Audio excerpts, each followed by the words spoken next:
Good morning. Today I am teaching you social science for class 8. Our topic is today minerals and their distribution in the world. This is your chapter 3rd of your geography. Okay, in my previous video I already explained you about the minerals, their importance, their properties and their types. Now in this video, I'll explain minerals and their distribution in the world and in India. So, mining of minerals is of different types. जो हमारी mining है वो different types से होती है. Excretion of minerals depends on the quality and quantity of ores, cost of extraction, development of technology and accessibility. Okay. तो हम कह सकते हैं कि जो माइनिंग है वो डिपेंड करती है कि उस पर्टिकुलर मेटल की क्या क्वालिटी है, कितना क्वांटिटी में आपको चाहिए. हम ओर की बात कर रहे हैं, उसका कितना कॉस्ट है और वो कितना डेवलपमेंट में हमारी हेल्प करता है, किसी टेक्निक को डेवलप करने में हमारी वो हेल्प करता है. ठीक है. And how much time we needed to mine the particular ore. Mining is of the three type: open cast mining, shaft mining and offshore drilling. तो हम सबसे पहले बात करते हैं open cast mining की. Involves the removal of overlying materials to extract the minerals from a shallow depth of the earth. तो opening cast mining का मतलब है कि जहाँ पे हम mining करते हैं that particular area is shallow depth. ठीक है, ज़्यादा गहराई वहाँ पे नहीं होती है. Shaft mining refers to the construction of vertical or horizontal shaft to extract minerals from deep under the earth. और second जो हमारी shaft mining है, in this we extract the minerals from the deep under the earth. इसमें हम बहुत अंदर से earth के mining करते हैं, खुदाई करते हैं. Offshore drilling is a method of mining where deep burrows and dug into the earth to extract oil and natural gases from under the earth or from offshore regions. तो offshore drilling का मतलब है कि यहाँ पे हम basically oil extract करने के लिए digging करते हैं. ठीक है, और बहुत अंदर बिल्कुल बहुत deep inside the earth से हम इन fuel को get करते हैं.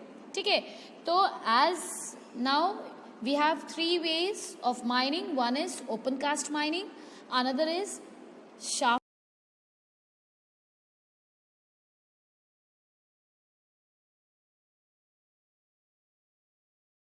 अब हम बात करते हैं कि जो भी हमारा डिस्ट्रीब्यूशन है मिनरल्स का वो वर्ल्ड में किस तरीके से है. तो माइनिंग हमें पता चल गया कि माइनिंग डिफरेंट एरियाज में डिफरेंट जो हमारा रिसोर्स है, जो हमारा ओर है, जो हमारे नेचुरल सब्सटेंसेस हैं, मिनरल्स हैं, वो इक्वल अमाउंट में हर जगह उपलब्ध नहीं होते हैं. वो अलग अलग, किसी एरिया में आपको ज़्यादा मिलेगा, किसी एरिया में आपको कम मिलेगा. तो same as different countries having different areas where we found minerals. ठीक है, तो हम सबसे पहले बात करते हैं distribution of minerals in the world, कि वर्ल्ड में किस किस एरिया में कहाँ कहाँ पर आपको मिनरल्स मिलते हैं. तो world map showing distribution of minerals reveals a highly uneven distribution of minerals. तो this is given in page number 159 of your book also, that the minerals is distributed not equally in all the areas. In some areas very huge amount of minerals found, and in some areas none of the not a single piece of minerals found. So every country in the world is not self sufficient in every minerals. तो हम कह सकते हैं कि जो भी हमारी country है वर्ल्ड की, वो किसी भी एक मिनरल से सफिशिएंट उसके पास नहीं है. अगर एक मिनरल उसके पास है भी तो वो दूसरे मिनरल्स के लिए दूसरे कंट्री पर डिपेंड करते हैं. So part of the world are totally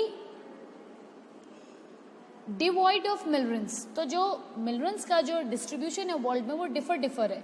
दस the industrial development varies in different countries of the world. Minerals generally अकल इन आइग्नियस, सेडिमेंट्री एंड मेटाफोरिक रॉक्स. तो जो हमारे मिनरल्स होते हैं वो जनरली हमारे जो 3 टाइप के रॉक्स होते हैं उनमें पाए जाते हैं. ठीक है, जिसमें सबसे पहला आपका आइग्नियस रॉक है, सेडिमेंट्री रॉक है और मेटाफोरिक रॉक्स हैं. तो ये जो रॉक्स के ये 3 फॉर्म है, इन 3 फॉर्म में हमारे डिफरेंट जो इंडस्ट्रियल डेवलपमेंट होता है वो डिफरेंट कंट्रीज में अलग अलग मिनरल्स की मात्रा पे भी डिपेंड करता है. जिनके पास ज़्यादा मिनरल्स है वो ज़्यादा डेवलप कर पाते हैं because they have good natural resource. Okay, so generally metallic minerals like iron ore, manganese, copper and gold occur in igneous and metamorphic rocks, while non-metallic minerals are found in sedimentary rocks like potash, salt, diamonds, phosphates. Okay, तो अगर हम बात करें जो आपका iron ore है या जो मैग्नीज है, कॉपर है, गोल्ड है, वो हमारा किस में पाया जाता है? आइग्नियस और मेटाफोरिक रॉक्स में वो पाए जाते हैं. और जो नॉन मेटलिक टाइप के होते हैं वो हमारे सेडिमेंट्री रॉक में पाए जाते हैं like potash, salt, diamond and phosphate. तो मिनरल्स फ्यूल्स लाइक कोल, और जो फ्यूल टाइप के होते हैं जैसे कोल है हमारा, पेट्रोलियम है, are found in sedimentary rock. वो किस में पाए जाते हैं? हमारे सेडिमेंट्री रॉक में पाए जाते हैं. अब हम सबसे पहले डिस्ट्रीब्यूशन देखते हैं वर्ल्ड में. तो सबसे पहले हम एशिया की बात करें तो the continent Asia has large reservoir of iron ore, manganese, bauxite, copper, zinc and nickel. तो एशिया में सबसे ज़्यादा जो भारी मात्रा में जो मिनरल्स है वो आयरन ओर है, मैग्नीज है, bauxite, copper, zinc and nickel है. Then China and India have large deposit of iron ore. तो चाइना और इंडिया में सबसे ज़्यादा लार्ज डिपॉजिट आयरन ओर का है. Most of the world supply of tin comes from China, Malaysia and Indonesia.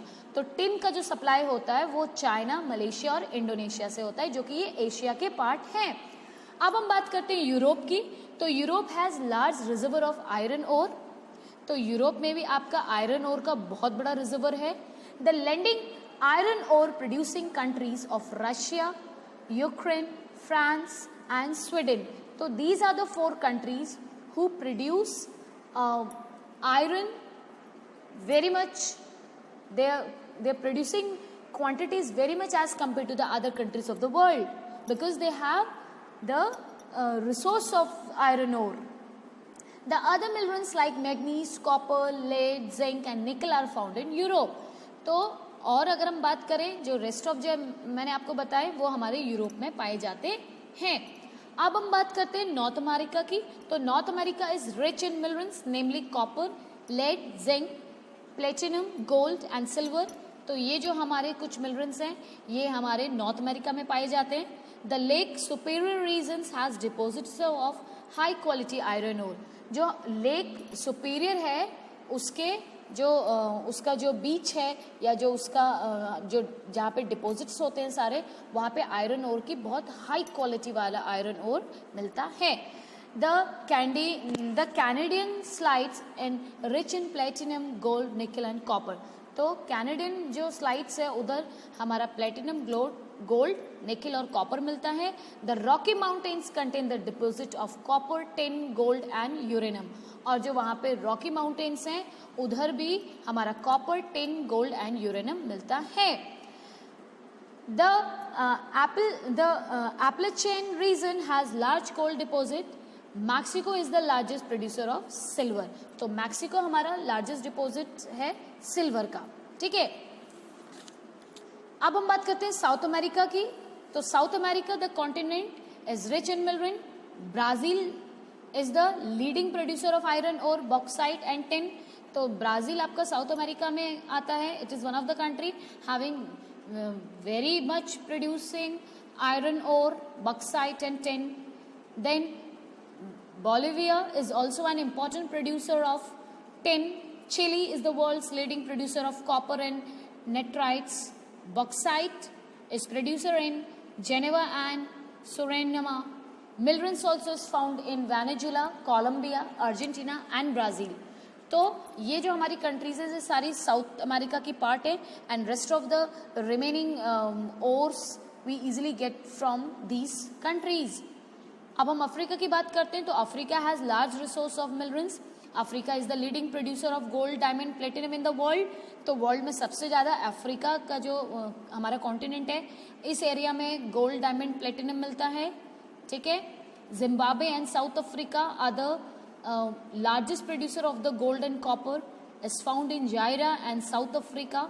तो South Africa में ये जो कुछ जिम्बाब्वे एंड जायरा कुछ पर्टिकुलर एरिया है इधर गोल्ड और कॉपर की बहुत ज़्यादा भारी मात्रा मिलती है। Petroleum resources are found in Nigeria, Libya and Algeria. Africa is deficient in iron, coal and that has affected its industrial development. तो यहाँ पे जो आयरन नहीं होता, कोल नहीं होता, इसकी वजह से यहाँ पे इंडस्ट्रियल डेवलपमेंट इतना नहीं है, लेकिन यहाँ पे गोल्ड, कॉपर और अदर आपको metal easily you will found. अब now will talk about the Australia. So in Australia is most important producer of iron ore. It is the leading producer and exporter of bauxite in the world. ठीक है, इसको हम gold rush of Australia भी कह सकते हैं, where gold was first discovered, जहाँ पे गोल्ड सबसे पहले डिस्कवर्ड किया गया, led to the colonization of the continent. ठीक है, अब हम बात करते हैं distribution of minerals in India. तो इंडिया में the distribution of minerals in India is the highly uneven, ये भी अनइवन है, it is not common. The peninsular plateau is the storehouse of minerals, while in Himalaya region and the northern plains are devoids of strategic minerals. तो यहाँ पे जो हमारे peninsular areas हैं, plateaus हैं, उधर